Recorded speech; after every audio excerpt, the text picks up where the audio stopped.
worst, most notorious serial killers, a friend of more than several large gangs in the area and a close associate of the Palos gang, who literally sold for a living fraudulent, fake airplanes, the type of airplanes you would see on a JCPenney catalog, never in real life. It's the harrowing tale and true story of none other than Thomas Jason Scott, a serial killer who was about to go on to commit more than 30 murders at minimum, and is guilty of more than 45 home invasions, as well as robberies. Right up next on the JTC channel. Thank you again. Make sure to spread the word. For Michael Vaughn's sake, a lot more need to know about this particular case. Appreciate it. Speaking of serial killers, this is a very important story. It's the story of none other than Jason Thomas Scott.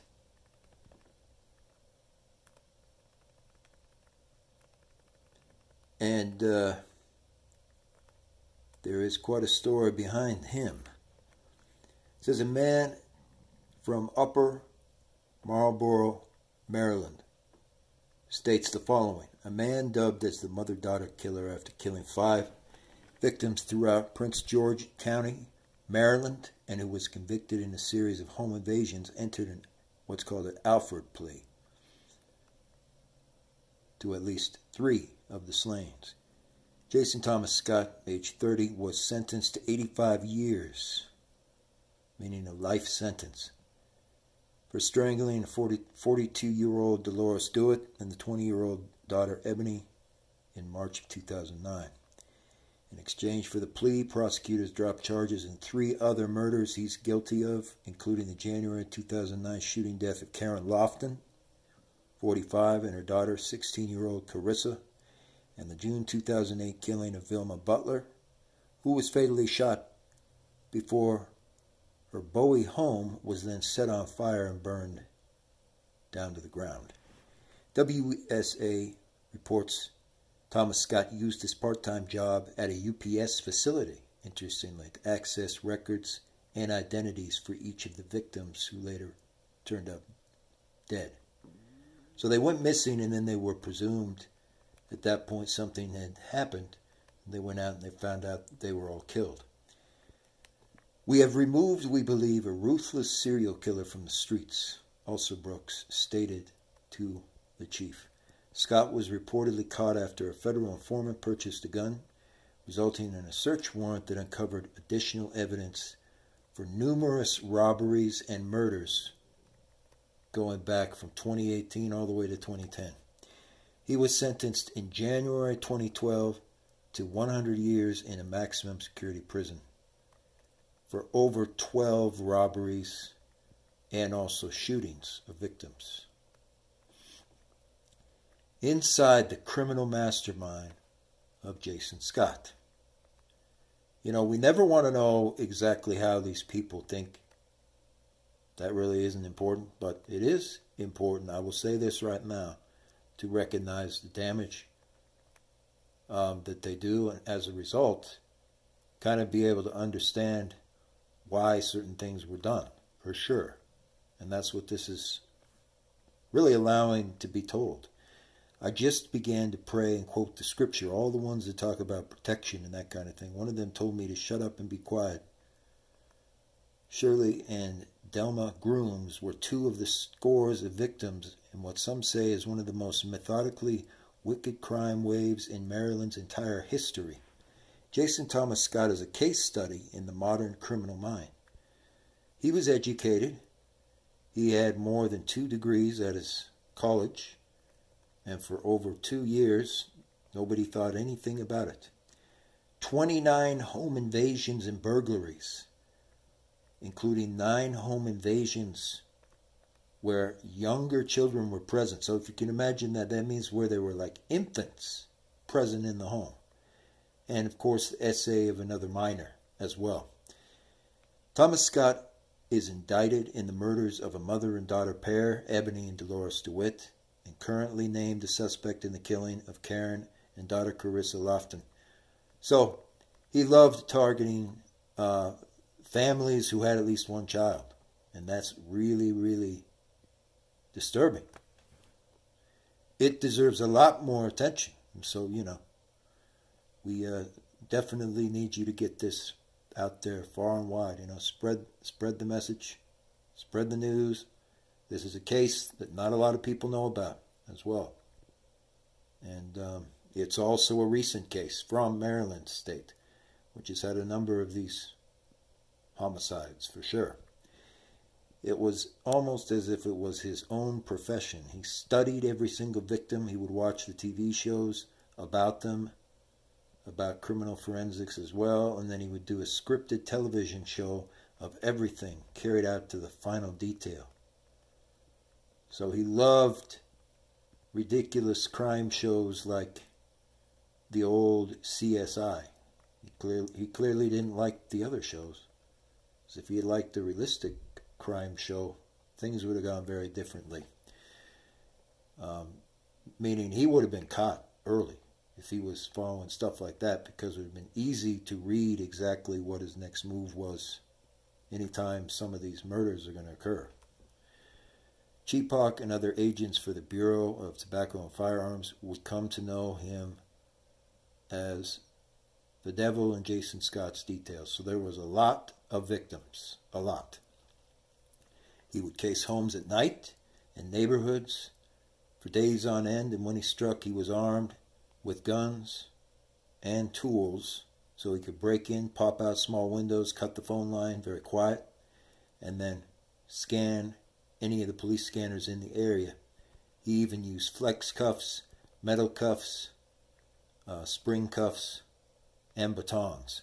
When you have absolutely no control over a situation, when you are totally helpless, it is kind of hard to describe, but it is a bad place to be in, said Grooms. He's been working in this field in Maryland for more than 10 years and has never come across anything quite like this. Admissions of a suspected sociopath investigators would later call scheming, cunning, and menacingly devious. The crime ring Jason Scott orchestrated in a small part of, and many victims paid the price as a result. I went to work for night shifts, had a good night, and then I encountered this situation with multiple burglaries in the area of Prince George County in Maryland. It just went further and further downhill until Thomas Scott resurfaces and the ATF is able to find out he was selling actual stolen guns. Well, it was clear that he had to have been selling stolen guns, a lot of stolen guns to be exact, because he worked for UPS shipping for such a long time. That's right, you know, he was doing shipping all the time, essentially for these shipment companies like UPS and DHL. And when you're doing that all the time, that indicates you have access. And with that type of access, that means he would have been shipping probably stolen ammunition, stolen weapons, stolen magazines, and anything else you can come up with all over the nation, and then probably also worldwide. Because he was working as a shipping manager and doing the manifests for UPS. That is not any coincidence. It was just... But as an agent, he explained how he felt about it. It was just deep inside the guns themselves. When we seized evidence, we purchased some evidence and we followed the trail to where the evidence led to. That's how we found out. Most of these were all home invasions linked to a series of carjackings using stolen property, you know, stolen guns, stolen merchandise. That comes as no surprise. The burglary kit, flex cuffs, a police scanner with earbuds, and what some law enforcement call an RP kit, gloves, lighter fluid, and everything else, as well as a camera. Processing it all reveals Thomas Scott's masterful criminal mindset and the monstrous murder spree he almost commenced which would have been well over 40, or at least well over 30 victims. One that would earn him the ire of District Judge Peter Massetti, who at Scott's January 2012 sentencing called him a tsunami of crime. That's an interesting term for it. A tsunami of crime with wanton disregard for any who was in his way. Jason Scott's defense stated he was struggling with wrongful thoughts about his gender and simply proving himself to his friends, but was dismissed. He was sentenced to 100 years in the federal penitentiary afterwards. Justice has been served for now. Yet for Scott's victims, their sense of security and faith in humanity remains pierced after seeing the cold, dark eyes of Jason Scott up close. As long as I allow what he did to affect the way I live my life, then Jason Scott is in control at all times, and I refuse to let him be in control of me. But he is, at the moment, he is still in control of my mind, for example. Without parole in the federal prison system, Jason Scott will likely never get out. He still faces 2 other murders of additional victims that are in Prince George County, Maryland. That was before he went to trial on those charges in 2012. So one of the worst serial killers, without any kind of question, in Maryland's short but interesting history for sure. Thank you. Jason Thomas Scott unsurprisingly worked with at least 3 different people, 2 other people at the time, and I'll share an interesting story and theory here. People are still trying to discover the truth about the unsolved murder of Kanika Powell in Maryland. And Jason Thomas Scott worked in the exact same area with 2 key associates at the time Kanika Powell was murdered. It says, Kanika Powell was a beautiful woman from the pictures. However, that does not matter as what someone looks like, but I just note that she was also beautiful. It says in the information about Jason Thomas Scott that he sometimes worked with 2 other associates at the time, which could fit with the other suspects that visited Powell before her untimely death. It seems pretty clear that the man impersonating the FBI wasn't the same guy as the man that was claimed to be delivering a package, or she would have mentioned that surely in the report. Plus, did the voice she heard on the first occasion belong to an accomplice as suggested, or an innocent bystander? So there was someone who delivered. This is why I'm bringing this up, because it is an interesting theory to examine. There was someone who delivered packages in the area directly next door to where Kanika Powell ends up dead. And I chalk that up to no coincidence. I think that there is definitely a link between the fact that these packages were being delivered that seemed very suspicious and Kanika Powell meeting with an untimely accident, because there's definitely some key issues in the story. It says the whole situation was scary and seemed false. So because of the incident, not only did I get no sleep for the rest of the weekend, but I am now trying a new alarm system on everything. As far as what happened with this suspect, I called the FBI and others, and they thought it was bogus because they never come to your door and they always leave a card. I called the local police and gave them a description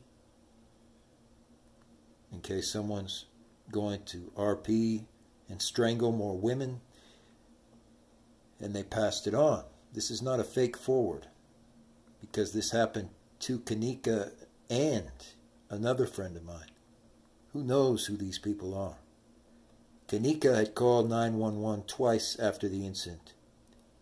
Differing reports claims that she either installed or planned to install a security camera after the event. On August 27, 2008, another man came to that door. This is often erroneously mixed up because 5 days later, after the first incident, it would actually be 4 days. Since this first man came to her door on August 23rd, claiming to deliver a package. So there was a suspicious package that was delivered, folks, on August 23rd. Even though she had not ever been expecting anyone to come to her door except one of her girlfriends on basically August 27th or 28th, so at the end of the month. So when they showed up unannounced out of nowhere, delivering this suspicious package, she put two and two together. People realized that whoever that was delivering the package should never have been there. That's right. Another man knocked on the door claiming to be delivering this package at 7:30 a.m. using her name. Frightened, Kanika Powell never opened the door, but called authorities. And that was smart, because that person who allegedly worked with this packaging company in the area, which was identified to be UPS, that person very well may have been working with Scott, with Thomas Scott. And that's a theory right now, but I'm starting to lean more heavily in that direction based upon other odd pieces of evidence discovered about Thomas Scott. I'm starting to sense there was more going on with Thomas Scott's occupation than anyone was ever told. And that's important. Thank you again. So, and I've included this for a specific reason. This is the place that's right next to where Kanika Powell apparently is murdered. It's right next to a U.S. postal outlet of some type and an old town inn in the Marlborough district, of Prince George, Maryland. And it looks very suspicious. There's a number of unmarked cars in the area and windows all boarded up. It looks like a place where someone would certainly have their last day out. So I wanted to include that for you guys so you could see. This is very serious. And any information you have on Powell or her alleged disappearance, please get that out there as well. Thank you again. So I'm just pointing out, this guy is really a piece of work. He makes some of the recent killers, even including the shopping cart killer, look like a pet goldfish because of how serious all this was with Mr. Jason Scott. Evidence uncovered shows Scott committed 25 residential burglaries with Marcus Demanilian Hunter, and occasionally utilized a vacant residential lot in the 1100 block of Drumshew Lane in Upper Marlborough, Maryland, to divide the stolen loot. Scott was convicted on charges relating to 4 other additional residential home invasion robberies where he almost killed more than 5 people, apparently, as well. On April 3rd, 2009, Scott and Hunter broke into the home in Bowie, Maryland, after entering an unlocked basement window. So this guy is real serious business. You want to talk about Juan Galarza. He's almost as bad as Juan Galarza, by far. And I just remind people, Michael Vaughn has not been found. We don't have a trace of him anywhere. And this guy allegedly may still be out there. And so if he got a hold of Michael Vaughn, that, these things are an extreme concern. So I just desire you to make sure to like, comment, but also get the word spread out there more and more. People need to know about Thomas Scott. They need to know what he was doing. According to a testimony in Maryland State, he targeted a 17-year-old child and broke into her home in Fort Washington. He threw a cinder block through the patio door and tried to burn the entire place down. Scott brandished a firearm, ordered her to get, undressed, and placed a pillowcase over her head to suffocate the victim. On July 1st, 2009, personnel searched Scott's own residence again, and they arrested him on firearms charges and illegal stolen possession. So he also had connections to the Choice Point database at Landover UPS. That's UPS shipping. He was a part of the UPS company. And that makes a lot of sense when you think about some of the pieces of work that have come out of there, especially this one who's involved with these hunter expeditions in the woods and similar things. And so we need to get the word out there much, much further. Thank you again, and spread the videos. Scott was also charged in Prince George, Maryland, with murdering Dolores DeWitt, so he had murdered another 7 victims earlier as well. So a great case to study, and a perfect true crime case to review later. Thank you again.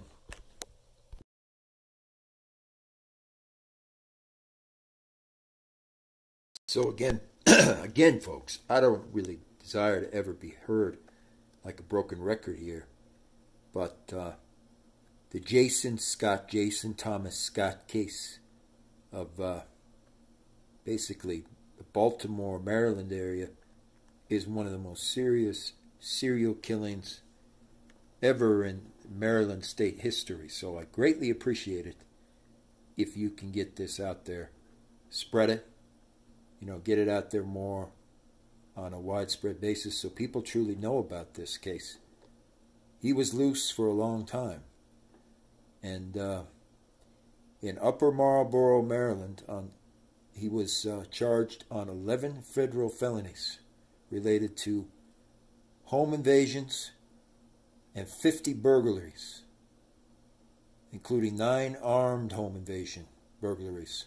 The convictions include carjacking, production of CP, theft, armed theft, and related gun charges for illegal firearms.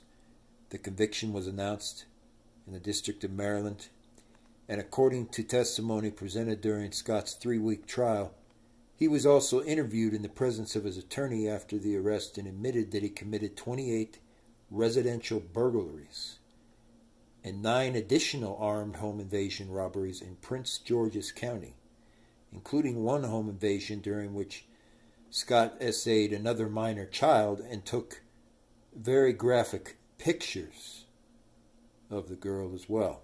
Scott admitted that he committed many other burglaries for which the details were not released in the evidence file that day. Then Scott confessed to the robbery of a firearms store in Carroll County, Maryland. So, we just need to remember, folks, that Michael Vaughn is still missing. 5-year-old Michael Vaughn. And I'd make it a point that that case is going to be covered as well fairly shortly to announce some updates on that